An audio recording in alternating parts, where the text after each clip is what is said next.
এই যে বারবার বলা হচ্ছে হিন্দুদেরকে নির্যাতন করা হচ্ছে, হিন্দুদেরকে নিপীড়ন করা হচ্ছে, প্রথমত হলো এগুলো সবটাই মিথ্যা কথা। নবী যা বলেছেন এটা ইসলাম, নবী যা করেছেন এটা ইসলাম, নবী যা সমর্থন করেছেন এটা ইসলাম। কাউকে যদি বলা হয় এমপি সাহেব তোমাকে ভালোবাসে, তখন পাগল হয়ে দৌড় দিবে। কথা বলেন ঠিক না ঠিক? কেন এমপির ভালোবাসা গুরুত্ব?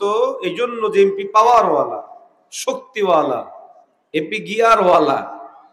এখন নবী সাল্লাল্লাহু আলাইহি ওয়াসাল্লাম বিধর্মী তথা হিন্দু, বৌদ্ধ, খ্রিস্টানদের সাথে কেমন আচরণ করেছে?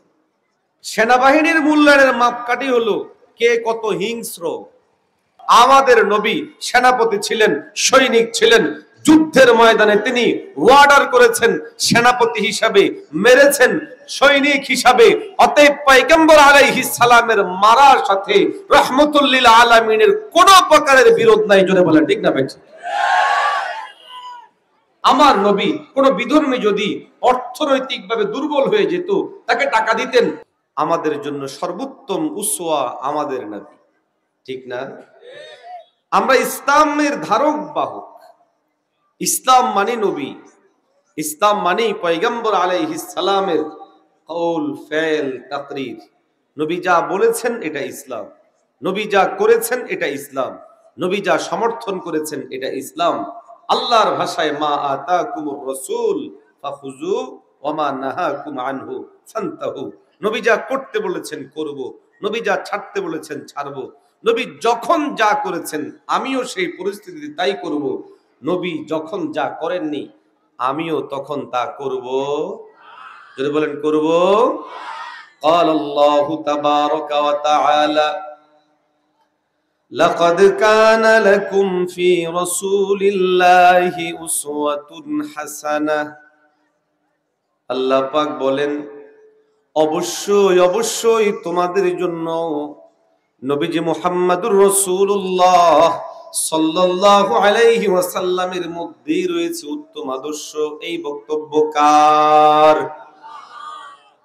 আল্লাহ পাক রব্বুল আলামিন কালামুল্লাহের মধ্যে নবীজি মুহাম্মদুর রাসূলুল্লাহ সাল্লাল্লাহু আলাইহি ওয়াসাল্লামের আনুগত্য অনুসরণের গুরুত্ব দিয়ে বলেন কুল ইন কুনতুম তুহিব্বুনাল্লাহ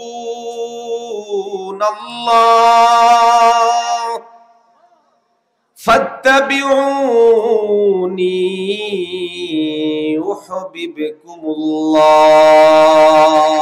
ইউহিব্বুকুমুল্লাহ। মুমিন মুসলমান ভাইরা আমার, আল্লাহ পাক রব্বুল আলামিন কালামুল্লাহের মধ্যে পয়গম্বর আলাইহিস সালাতু ওয়াস সালামকে বলেন ও নবী আপনি লোকদেরকে জানায় দেন, লোকদেরকে বলে দেন ইন কুনতুম তুহিব্বুনাল্লাহ,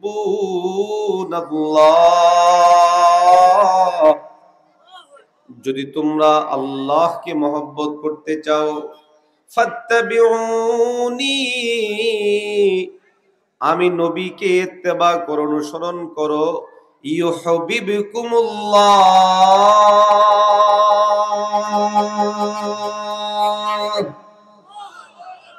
আল্লাহ পাক রব্বুল আলামিন বলেন ও নবী লোকেরা যদি আপনার আনুগত্য করে, অনুসরণ করে, আনুগত্যের মানে হলো আমার নবী যা বলেছেন আমিও তাই বলবো, আমার নবী যেভাবে বলেছেন আমিও সেইভাবেই বলবো, আমার নবী যা করেছেন আমিও তা করব, আমার নবী যা ছেড়েছেন আমি তা ছাড়ব। পয়গম্বর আলাইহিস সালাতু ওয়াস সালামের বাতলিয়ে দেওয়া কথা, কথার পদ্ধতি, পয়গম্বর আলাইহিস সালামের বাতলিয়ে দেওয়া কাজ, কাজের পদ্ধতি, পয়গম্বর আলাইহিস সালাতু ওয়াস সালাম যেই জিনিস যেইভাবে করেছেন সেটাকে ওইভাবে করা, ওই রঙে করা, ওই ঢঙে করা, এর নাম হলো নবীর সুন্নাহর অনুসরণ। আল্লাহ পাক বলে ও নবী যারা আপনাকে অনুসরণ করবে আমি আল্লাহ তাদেরকে ভালোবাসবো। আরো আসতে বলে, জোরে বলেন না আল্লাহু আকবার, জোরে বলেন না আল্লাহু আকবার। আমরা বাঙালি যে এই জন্য কোথায় আল্লাহু আকবার বলবো, সুবহানাল্লাহ বলবো, ওটা বুঝে আসে না। কাউকে যদি বলা হয় এমপি সাহেব তোমাকে ভালোবাসে, তখন পাগল হয়ে দৌড় দিবে। কথা বলেন ঠিক না ঠিক? কেন? এমপির ভালোবাসা গুরুত্ব এই জন্য যে এমপি পাওয়ারওয়ালা, শক্তিওয়ালা, এমপি গিয়ারওয়ালা। এই জন্য এমপি আমাকে ডেকেছে, এমপি আমাকে চিনে, এটা আমার জন্য বড় বাহাদুরি, এটা আমার জন্য বড় পণ্ডিতের বিষয় হয়ে দাঁড়ায়। এলাকার কত পাতি নেতা, কত নেতা তৈরি হয়, শুধু আমি এমপির লোক এই পরিচয়। আরো আসতে বলেন, জোরে বলেন না ঠিক না বেঠে? অথচ আল্লাহ বলেন দেখো আমি তোমাদেরকে ভালোবাসবো, পথ কি? আমার নবীর অনুসরণ করো, আমি তোমাদেরকে ভালোবাসবো। দেখছুন একজনও সুবহানাল্লাহ বের হলো না। আর নবীজি কি বলেন? ক্বালা রাসূলুল্লাহ সাল্লাল্লাহু আলাইহি ওয়াসাল্লাম মান আহাব্বা সুন্নতি ফাকাদ আহাব্বানি ওয়া মান আহাব্বানি কানা মাই ফিল জান্নাহ। পয়গম্বর আলাইহিস সালাতু ওয়াস সালাম বলে, ও আমার উম্মতেরা শুনো, মান আহাব্বা সুন্নতি ফাকাদ আহাব্বানি, যারা আমার সুন্নাহকে মহব্বত করলো তারা আমাকে মহব্বত করলো। ওয়া মান আহাব্বানি কানা মাই ফিল জান্নাহ, আর যারা আমাকে মহব্বত করলো আমি নবীর সাথে তারা জান্নাতে প্রবেশ করবে। আরো আসতে বলেন সুবহানাল্লাহ। তাহলে নবীর সুন্নাহর অনুসরণের বাহিরে আমাদের যাওয়ার সুযোগ, নবীর কথার বাহিরে আমাদের যাওয়ার সুযোগ, নবীর কাজের বাহিরে আমাদের যাওয়ার সুযোগ নাই। এখন নবী সাল্লাল্লাহু আলাইহি ওয়াসাল্লাম বিধর্মী তথা হিন্দু, বৌদ্ধ, খ্রিস্টানদের সাথে কেমন আচরণ করেছে, এই জিনিসগুলো আমাদের সামনে পরিষ্কার হওয়া দরকার। প্রথমে একটা মূলনীতি মনে রাখবো, আমাদের নবীজির যে জীবনী, এই জীবনীতে মৌলিকভাবে দু ধরনের আচরণ পাওয়া যায়। এক ধরনের আচরণ হলো যেখানে দেখা যাচ্ছে নবী বলছেন মারো, কাটো, জ্বালাও। দেখুন একটু খেয়াল করে দেখি, আমাদের কিছু লোক এই জায়গাগুলোতে বিভ্রান্ত হয়। আমরা যখন বলি একদিকে আমাদের নবী দয়ার নবী, রহমতুল লিল আলামিন, এতে কোনো সন্দেহ আছে? তো হেরা আবার বিভিন্ন উপমা দেয়, এই তোমাদের নবী দেখো লোক পাঠাইয়া অমুককে মেরে ফেলছে, তোমাদের নবী অর্ডার করেছে কাতিলুহুম হাইসু ওয়াজাদতুমুহুম, যেখানে পাও ওখানে মারো। তোমাদের কোরআন শান্তির কথা বলে, ওই কোরআন শরীফের মধ্যে তো আছে মেরে ফেলো, জবাই করো, মাথায় মারো, পায়ে মারো, তলিতে মারো, আছে না নাই? জোরে বলেন না। এখন কিছু লোক এখানে এসে প্যাঁচ লাগাই যাবে, এই শান্তির ধর্মে ইসলামে মারামারি কেন? রহমতের নবী উনাই আবার লোকদেরকে অর্ডার করছেন, যাও যুদ্ধ করো, যাও মেরে ফেলো, সুনিশ্চিত করে বলছেন অমুককে ছাড় দেওয়া হবে না। রহমতের সাথে এগুলা তো বিরোধ তৈরি হয় না, এটা বিরোধ না। এটা সহজে বোঝার জন্য ছোট্ট একটা উদাহরণ দিচ্ছি। আমরাও মানুষ, সেনাবাহিনীরাও মানুষ, কিন্তু আমাদের আচরণ সেনাবাহিনীর আচরণ এক না ভিন্ন? আওয়াজ দিয়ে বলেন, আরো জোরে বলেন। আমাদের জন্য অস্ত্র স্বাভাবিক অবস্থায় ধারণ করা বৈধ না অবৈধ? সেনাবাহিনীর জন্য নিরাপত্তা রক্ষীর সাথে, নিরাপত্তার সাথে জড়িত যারা আছেন, আপনি আমি অস্ত্র না রাখা এটা আমাদের নিয়ম, তাদের নিয়ম হলো অস্ত্র রাখা। আমাদের জন্য নিয়ম হলো কাউকে না মারা, তাদের জন্য নিয়ম হলো কাউকে মারা। তার মানে স্থান, কাল, পাত্র বেঁধে ব্যক্তির আচরণ ভিন্ন হয়, ব্যক্তির বিধান ভিন্ন হয়, ব্যক্তির মূল্যায়ন ভিন্ন হয়। স্থান, কাল, পাত্র বেঁধে, পরিবেশ পরিস্থিতি বিবেচনায়, সাধ্য সামর্থ্য বিবেচনায় শরীয়তের হুকুম, শরীয়তের বিধান ভিন্ন হয় কি হয় না? কথা বলেন, হয় কি হয় না?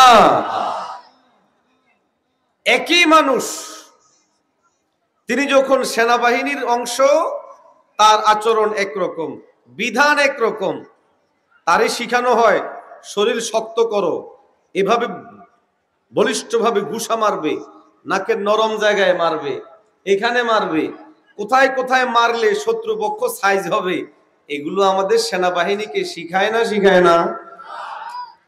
সেনাবাহিনীর মূল্যায়নের মাপকাঠি কি? যে হাসি দিয়ে কথা বলে। হ্যাঁ, কথা বলেন, যে হাসি দিয়ে কথা বলে, মজা করে কথা বলে না। সেনাবাহিনীর মূল্যায়নের মাপকাঠি হলো কে কত হিংস্র, কে কত প্রতিশোধ পরায়ণ, কে কত আগ্রাসী, কে কত ক্ষিপ্ত, কে কত শত্রুপক্ষকে মারতে পারে। তো যে যত বেশি মারে, যে যত শত্রু নষ্ট করে, এর পরিপ্রেক্ষিতে আমাদের বাংলাদেশ নিয়েই বলেন, কাউকে বলা হচ্ছে বীর বিক্রম, কাউকে বলা হচ্ছে বীর উত্তম, কাউকে বলা হচ্ছে বীর শ্রেষ্ঠ। এগুলো কি স্কুলে পড়াশোনা করে পাওয়া যায়? আসতে বলেন, জোরে বলেন না। সুন্দর সুন্দর কথা বলে পাওয়া যায়? পরীক্ষার কাগজে লিখে পাওয়া যায় না। এই সমস্ত বিষয়গুলো সম্পর্ক হলো, যিনি বীর শ্রেষ্ঠ হবেন তাদের জন্য নির্দিষ্ট কোয়ালিটি আছে। অস্ত্র চালানো শেখানো হয়, শত্রু শেখানো হয়, শত্রুকে কিভাবে মারবো, কোথায় মারবো, এগুলো শেখানো হয়। হ্যাঁ, আমাদের নবী সেনাপতি ছিলেন। একজন সেনাপতি নিজেও যুদ্ধ করেন, সৈনিকদেরকে দিয়ে যুদ্ধ করান। সেনাপতির জন্য লড়াই করা দোষের না, সৈনিকের জন্য শত্রুকে মারা দোষের না। আমাদের নবী সেনাপতি ছিলেন, সৈনিক ছিলেন। যুদ্ধের ময়দানে তিনি ওয়ার্ডার করেছেন, সেনাপতি হিসাবে মেরেছেন, সৈনিক হিসাবে। অতএব পয়গম্বর আলাইহিস সালামের মারার সাথে রাহমাতুল লিল আলামিনের কোন প্রকারের বিরোধ নাই। জোরে বলেন ঠিক না ভাই? নবীজি সাল্লাল্লাহু আলাইহি ওয়াসাল্লাম যেমন দাঈ, আপন জায়গায় ঠিক। নবীজি মুআল্লিম, আপন জায়গায় ঠিক। নবীজি সাল্লাল্লাহু আলাইহি ওয়াসাল্লামের আরো অনেক সিফাত আছে, সিফাতি নাম আছে, লম্বা সিরিয়াল আছে। ওই সিফাতি নামগুলোর প্রত্যেকটার মূল্যায়ন আলাদা আলাদা ভাবে করতে হবে। হ্যাঁ, আমাদের নবী সাল্লাল্লাহু আলাইহি ওয়াসাল্লামের আরেকটা সিফাতি নাম হলো দাঈ ইলাল্লাহ। তিনি উম্মাহকে, মানুষকে আল্লাহর দিকে ডেকেছেন।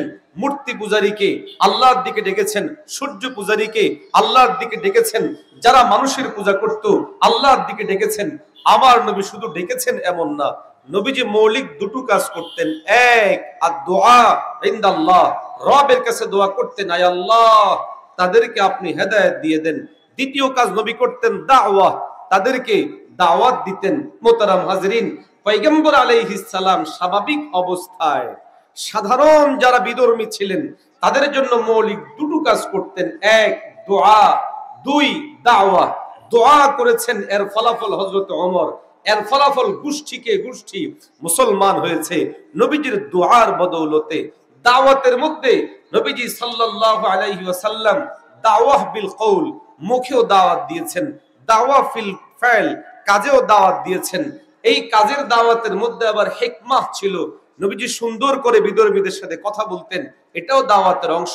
সুন্দর আচরণ করতেন, এটাও দাওয়াতের অংশ। সুন্দর লেনদেন করতেন, এটাও দাওয়াতের অংশ। নবীজি বিধর্মীকে অসুস্থ হলে দেখতে যেতেন, এটা দাওয়াতের অংশ। বিধর্মীদেরকেও আঘাত পেলে নবীজি দেখতে যেতেন, এটাও দাওয়াতের অংশ। আমার নবী কোন বিধর্মী যদি অর্থনৈতিকভাবে দুর্বল হয়ে যেত, তাকে টাকা দিতেন, এটাও দাওয়াতের অংশ। হ্যাঁ, এটা আমার নবীর স্বাভাবিক অবস্থায় আমাদের জন্য অনুসরণীয় উসওয়া। এই জায়গায় এসে আপনি আমি এখন স্বাভাবিক পরিস্থিতিতে বাংলাদেশের বিধর্মীদের জন্য এই আচরণ করব। এক, আল্লাহর কাছে দোয়া। দুই, তাদেরকে দাওয়াত দিব। দাওয়াতের ক্ষেত্রে নবীজির সিরত পড়বেন, পড়লে সেখানে পাবেন নবীজি কত হিকমত করে, কত কৌশল করে বিধর্মীদেরকে আল্লাহর দিকে আনার জন্য, ঈমান বুঝানোর জন্য দাওয়াত দিয়েছেন। অতএব স্বাভাবিক অবস্থায় এটা হলো আমাদের জন্য বিধান। হ্যাঁ, যুদ্ধের পরিস্থিতিতে যারা এসে আমাদের সীমান্তে লাফালাফি করতেছে, ওদের সাংবাদিকের ভাষায় যারা তিরিং বিরিং করতেছে, ওই বিধর্মী এই বিধর্মী এক না। এদের সাথে আচরণ হবে দোয়া এবং দাওয়াত মূলক, আর ওদের সাথে আচরণ হবে জিহাদ মূলক। যদি বলে ঠিক না বেঠিক?